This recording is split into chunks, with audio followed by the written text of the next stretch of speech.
तो DSM-5 TR जो है वो 2022 का वर्जन है। आप लोगों ने परेशान नहीं होना, मेरे पास जो नोट्स है ना वो दोनों तरह के ही हैं, उर्दू में भी है अंग्रेजी में भी है, ठीक है। तो वो आपके साथ शेयर हो जाएंगे। अच्छा, सो DSM-5 stands for diagnostic and statistical manual of mental disorder. ये आप लोगों को सबको पता होना चाहिए, because most of the time in the interviews लोग पूछ लेते हैं कि DSM का क्या मतलब है। ठीक है, DSM-5 TR ये हमारे पास पांच बल्कि छठा सातवां वर्जन है, और TR का मतलब है टेक्स्ट वर्जन। ठीक है, और ये किसने क्रिएट किया था? ये अमेरिकन साइकेट्रिक एसोसिएशन ने किया था। कब किया था ये? उन्होंने ये किया था रिलीज 2022 मार्च के अंदर। ठीक है, सो DSM-5 जो था वो रिलीज हुआ था 2013 में, और DSM-5 TR टेक्स्ट वर्जन जो है वो रिलीज हुआ 2022 के अंदर। उसके बाद जो इसके अंदर अपडेटेड है, अपडेशन क्या है DSM-5 के अंदर जो था, उसके अंदर ना जैसे जेंडर आइडेंटिटी डिसऑर्डर जो था वो नहीं था उसके अंदर, ये इसके अंदर ऐड किया गया है। इसके अलावा इसके अंदर जेंडर डिस्फोरिया की एक टर्मिनोलॉजी इस्तेमाल की गई है। ठीक है, इसके अंदर इसके अलावा ये जो अब DSM-5 TR के जो डाटा मौजूद है वो रिसर्च बेस्ड है, यानी कि ऐसा नहीं हो जैसे अगर हम इंशाल्लाह अभी DSM की हिस्ट्री पढ़ेंगे तो हमने पहले स्टार्ट किया था उसकी हिस्ट्री में कि हमने बस जो हमारे आसपास की टर्मिनोलॉजी थी उसको यूटिलाइज करते हुए हमने DSM के अंदर डाल दिया।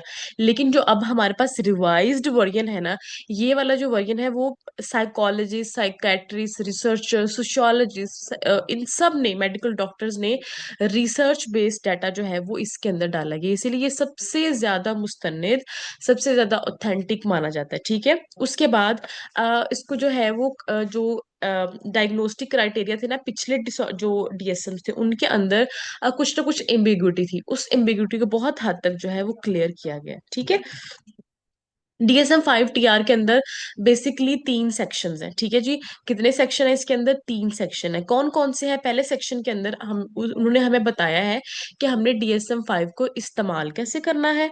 ठीक है, और इसके अलावा उन्होंने बताया कि इसको फोरेंसिकली कैसे यूज करना है। अच्छा, फोरेंसिकली इसको हम और डिटेल में पढ़ेंगे, लेकिन मैं आज आपको थोड़ा सा सीधा सीधा सा बता देती हूँ। उन्होंने बताया कि फोरेंसिक वाले जब किसी क्रिमिनल को साइकोलॉजिकल कंडीशन की बेस पे अगर उसको पकड़ते हैं तो they have to make sure, उन्होंने उस चीज को मेक श्योर करना है कि उसको उसका जो क्राइटेरिया है वो DSM-5 में मिलता जुलता होगा। लेकिन उसके साथ साथ ये नहीं कर देना कि जी आप लोगों ने DSM-5 TR से एक क्राइटेरिया देखा, देख के उसको लेबलाइज किया और उसको आप सजा से बचा लें।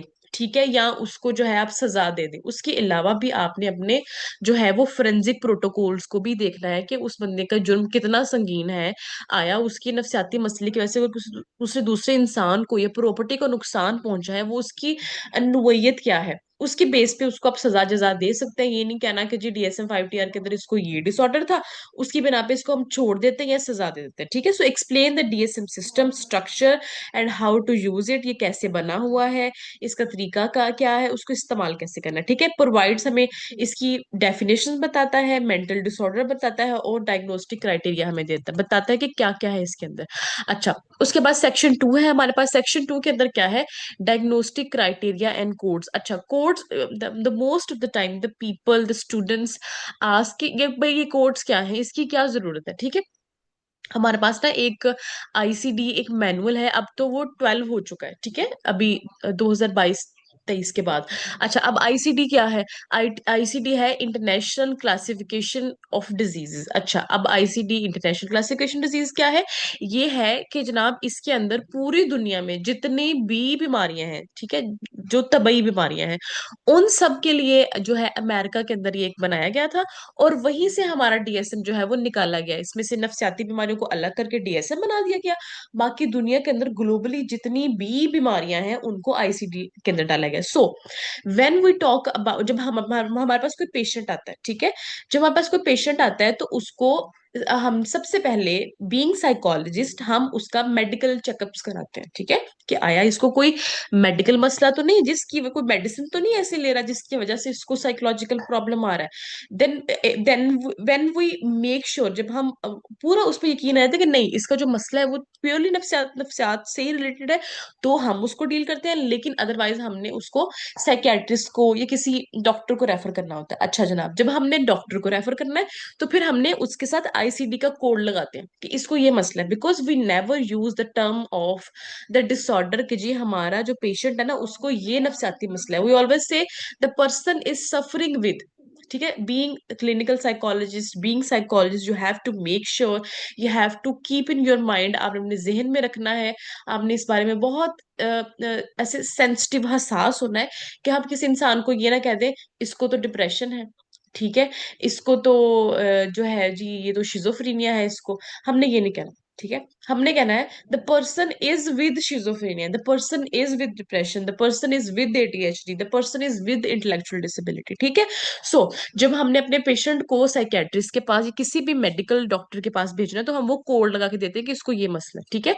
उनके पास आईसीडी होता है और हमारे पास डीएसएम होता है। उनके कोड जब हमारी तरफ आते हैं तो हमें समझ आता था कि उसको ये मसला है, और जब हमारे कोड उनके पास जाते हैं तो उनको समझ में आ जाता है कि उसको, हमारे पेशेंट को ये मसला है। हमने साथ में डिसऑर्डर लिख के नहीं देने के, वरना उसकी कोई भी रिपोर्ट खोल के पढ़ लेगा और फिर वो कहेगा कि इसको तो ये मसला है, ठीक है। दैट इज वाई तो हम कहते हैं ना कॉन्फिडेंशियलिटी होनी चाहिए, सही। अच्छा जी, उसके बाद हमारा सेक्शन 3 जो है that is also the section 2 is also very interesting.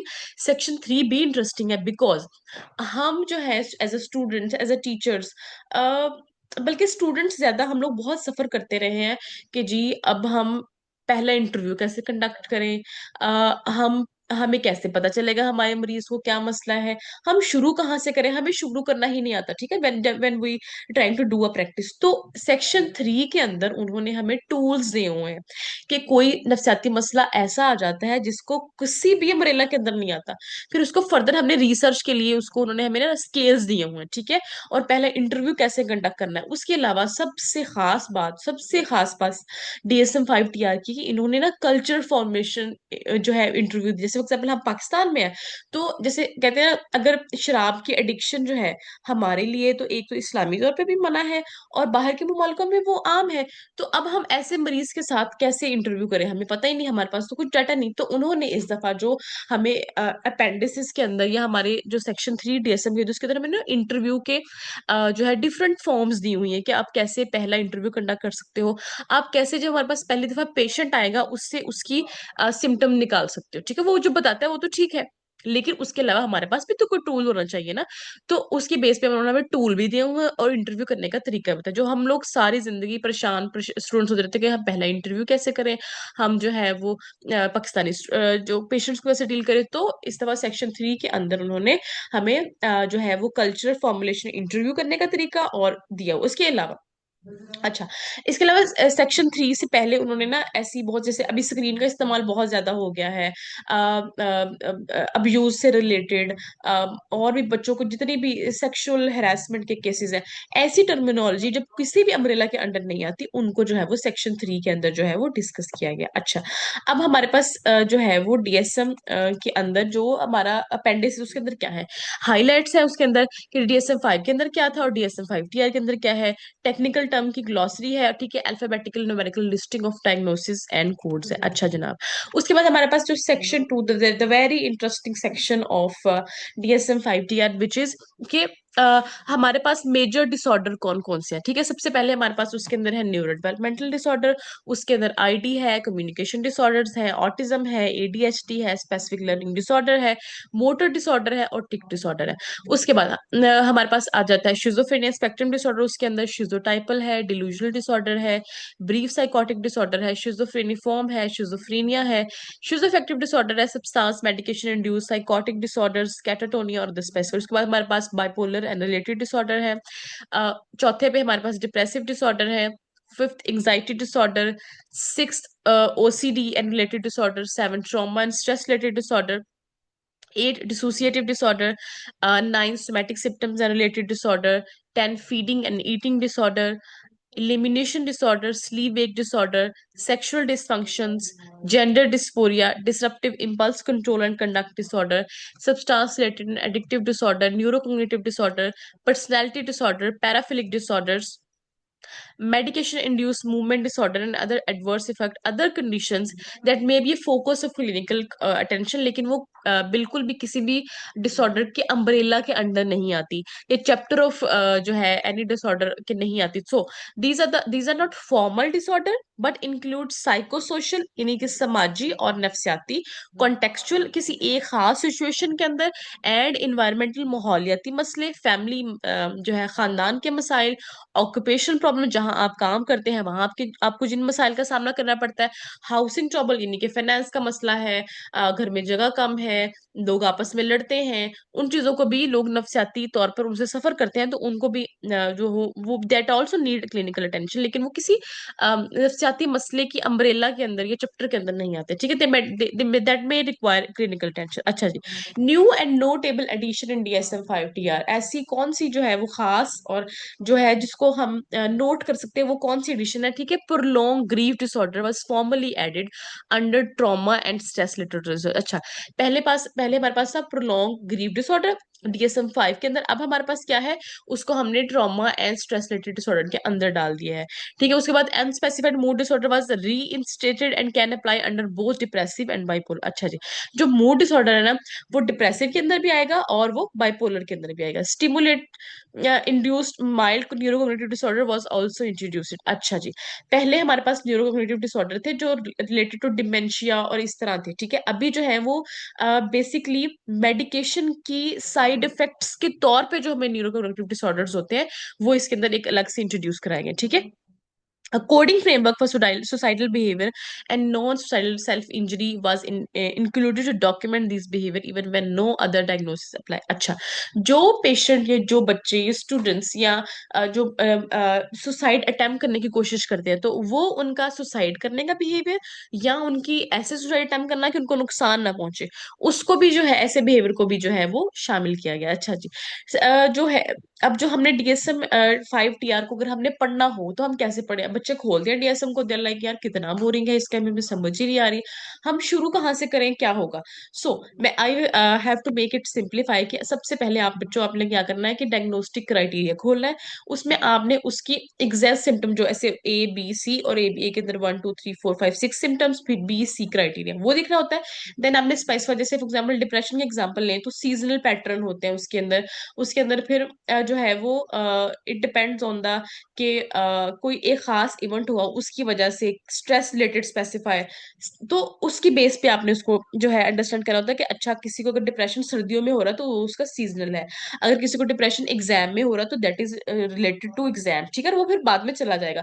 जब हमें किसी डिसऑर्डर का स्पेसिफायर पता होता है तो उस केस को डील करना हमारे लिए आसान हो जाता है। उसके बाद डिफरेंशियल डायग्नोसिस। अच्छा जनाब, होता कैसे, हमारे पास आ जाता है बाइपोलर, ठीक है, बाइपोलर के अंदर हमारे पास एक एपिसोड आती है डिप्रेशन की, दूसरी एपिसोड हमारे पास आती है मेनिया की। मेनिया क्या है, mania is a less form of depression, जिसके अंदर आपकी भूख ज्यादा खत्म नहीं होती, जिसके अंदर आपका मूड एलिवेट कर जाता है, महीने के अंदर आपका मूड एलिवेट कर जाता है कि आप बहुत खुश रहते हो, आप बहुत अच्छी एक्टिविटी करते हो, आप अगर एक्सरसाइज 1 घंटा करते हो आप 4 घंटे कर रहे होते हो, ठीक है। और डिप्रेशन के अंदर you have a low mood, ना आपको खाने को दिल करता है, ना आप सोते हो या बहुत सोते हो या बहुत खाते हो, ठीक है, ना आपको किसी चीज में दिल लगता है, ना आपको किसी चीज में इंटरेस्ट होता है, ना किसी चीज में खुशी महसूस होती है।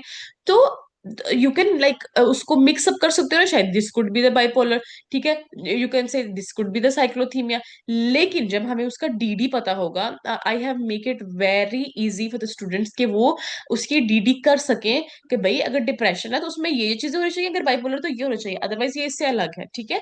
So this is how to rule out other similar disorder. अच्छा, कोमोबिड। अच्छा, सम टाइम क्या होता है डिप्रेशन के साथ, सबसे पहले हमें होता क्या है, हमें ना स्ट्रेस होता है, पेपर्स आ रहे हैं ना, हमें स्ट्रेस हो जाता है कि ओहो पेपर्स आ गए, पता नहीं मैं मेरी तो तैयारी नहीं हुई, और हम स्टूडेंट्स को ना किताबें जब खोलते लगता है पढ़ा ही नहीं, कुछ आता जाता ही नहीं है, तो उससे क्या होता है कि हम लोगों को स्ट्रेस के बाद हम लोग डिप्रेशन में चले जाते हैं लॉन्ग टर्म में।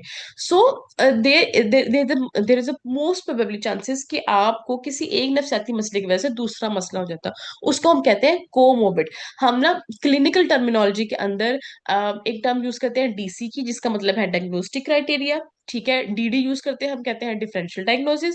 और जब when we are talking about in a clinical setting या हम साइकोलॉजिस्ट के साथ बैठते हैं तो हम इस तरह की टर्मिनोलॉजी इस्तेमाल करते हैं, ठीक है। कोमोबिड का मतलब होता है कि एक चीज का दूसरी चीज के साथ जुड़े होना, ठीक है, अगर एक मसला है उससे दूसरा मसला भी हो सकता है, ठीक है जी।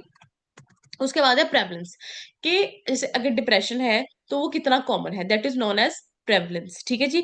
डेवलपमेंट एंड कोर्स, कि ये जो मसला था वो शुरू कहाँ से हुआ और फिर वक्त के साथ साथ कैसे तब्दील होता गया। जैसे लोगों को डिप्रेशन होता है, और डिप्रेशन जो अगर उसको क्योर ना किया जाए तो वो बाइपोलर बन जाता है।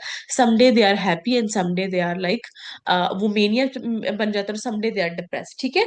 So risk and prognostic factor. अच्छा, अगर हमने उस डिसऑर्डर को ट्रीट नहीं किया तो वो कितना जानलेवा है आपके अपने लिए या दूसरों के लिए। ठीक है। और अच्छा, प्रोग्नोस्टिक का क्या मतलब होता है? प्रोग्नोस्टिक फैक्टर होता है कि अगर हमने इस मसले को ट्रीट कर लिया तो इसमें बेहतरी के चांसेस कितने हैं कि मरीज ठीक हो जाएगा, और अगर हमने इसको ठीक नहीं किया तो वो मसला कितना जो है वो आपके लिए और दूसरे के लिए नुकसानदेह हो जाएगा। उसको हम कहते हैं प्रोग्नोस्टिक फैक्टर। प्रोग्नोस्टिक फैक्टर क्या है? जिसमें हम ये देखते हैं कि अगर हमने इस मसले को ट्रीट कर लिया, ठीक है, तो कितने परसेंट बेहतरी के चांसेस है। ठीक है, ये देखिए, ये उर्दू में भी है, आपको मजीद डिटेल नोट्स मिल जाएंगे। चलो, अच्छा, उसके अलावा हमने इसको मैं उसके बाद हम क्या करेंगे कि हर एक डिसऑर्डर को जब हमने पढ़ना है ना, अम्ब्रेला डिसऑर्डर है, अम्ब्रेला डिसऑर्डर में हमने एक डिसऑर्डर उठाया इंटेलेक्चुअल डिसेबिलिटी का। जब हमने इंटेलेक्चुअल डिसेबिलिटी को उठाया तो then we will go for the कि उसका हमने एग्जाम्पल पकड़नी है। ठीक है, कि भाई ये मसला था तो हमने उसको रिलेट करना है विद आवर कल्चर। ठीक है, ताकि आप लोगों को आसानी हो कि अच्छा इसको ये सिम्टम्स थी तो इससे अच्छा इसको ये। हमने क्या किया था आज तक, हम लोगों ने ये किया कि हम लोगों ने उसको पहले तो हमें डीएसएम पढ़ना ही नहीं आ रहा था, वो इतनी वो उसकी वर्डिंग की पता नहीं इसको पढ़ें क्या, इसका क्या करें। और देन फिर हम लोगों को रिलेट, तो हम बहुत दूर की बात है, जब हम रिलेट ही नहीं करते तो हमें उस चीज को पढ़ने में मुश्किल पेश आती है और उसको इम्प्लीमेंट करने में मुश्किल पेश आती है। सो केस एग्जाम्पल क्या है? Sarah is a 20 years old university student from Lahore. For the last month, she feels sad most of the day, has lost interest in her friends and studies, sleep more than usual, feel tired, has difficulty concentrating, and says she feels worthless. अच्छा, the previous students who are attending the class. um सो हुमैरा, आप मुझे बता सकती हैं बेटे कि इनको जो है वो आपको क्या लगता है कि क्या इनको डिसऑर्डर हो सकता है?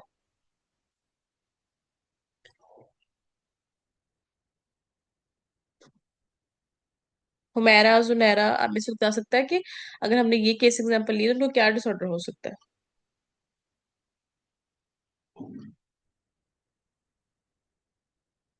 अच्छा, चलें, इसको देखने से लगता है कि इनको डिप्रेशन हो सकता है। सो अगर हम देखें कि DSM-5 TR diagnostic criteria for MDD is कि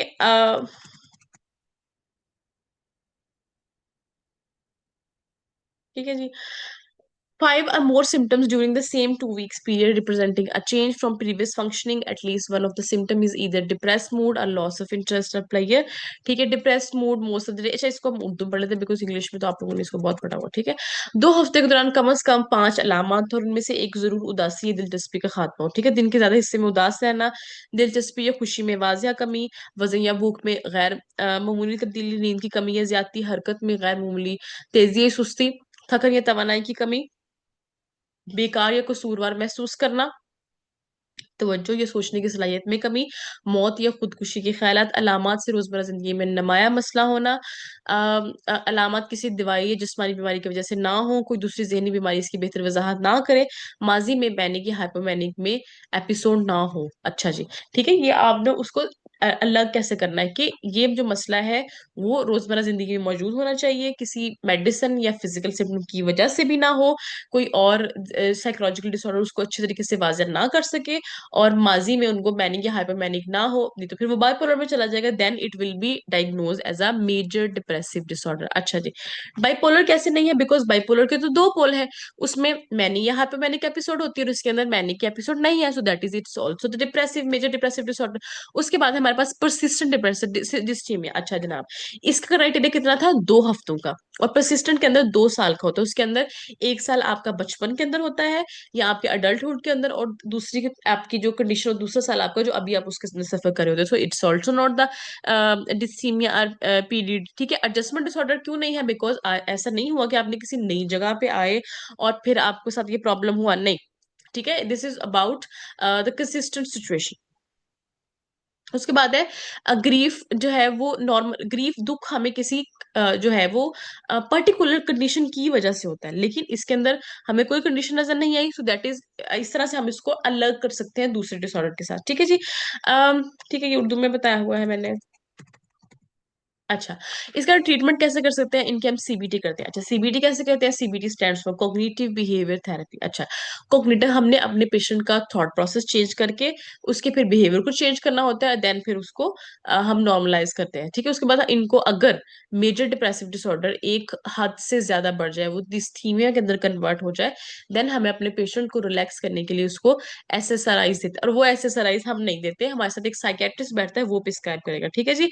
उसके अलावा अगर हमें सिर्फ डिप्रेशन है, so we can changes exercise करके, अपनी नींद को बेहतर करके, और अपनी सोशल सपोर्ट्स के साथ। ठीक है जी। सो अब मैं इसको थोड़ा सा एक ओवरव्यू, कल वाली क्लास के अंदर हम लोग इंशाल्लाह हिस्ट्री डिस्कस करेंगे। अभी हमारे पास 5 मिनट रह गए हैं। अच्छा, हमने रोज क्या करना है कि हमने अभी सेकंड क्लास के अंदर तो हम हिस्ट्री डिस्कस करेंगे कि डीएसएम बेसिकली शुरू कहाँ से हुआ है, फिर अब तक कहाँ है। हमने हर एक अम्ब्रेला, जैसे हमारे पास ये एक डिसऑर्डर है, रोज हमने क्या करना है कि एक जो है हमने ये डिसऑर्डर पकड़ा। ठीक है, न्यूरो डेवलपमेंटल डिसऑर्डर। ठीक है जी। डेवलपमेंटल डिसऑर्डर हमने पकड़ा, उसके बाद हमने इंटेलेक्चुअल डिसेबिलिटी लिया, इसकी हमने सिम्टम्स पढ़नी है। ठीक है जी। उसके बाद हमने इसका जो है वो प्रोग्नोसिस, इसके रिस्क फैक्टर्स, इसका टाइम ड्यूरेशन क्या है, इस तरह से उसका डिफरेंशियल डायग्नोसिस, इस तरह से हमने एक एक डिसऑर्डर को पढ़ के उसको उर्दू में भी एक्सप्लेन किया होगा और उसको अंग्रेजी में भी एक्सप्लेन किया होगा। साथ में उस एग्जाम्पल मैं दोबारा से रिपीट करती हूँ। हमने जैसे न्यूरो डेवलपमेंटल डिसऑर्डर एक चैप्टर है डिसऑर्डर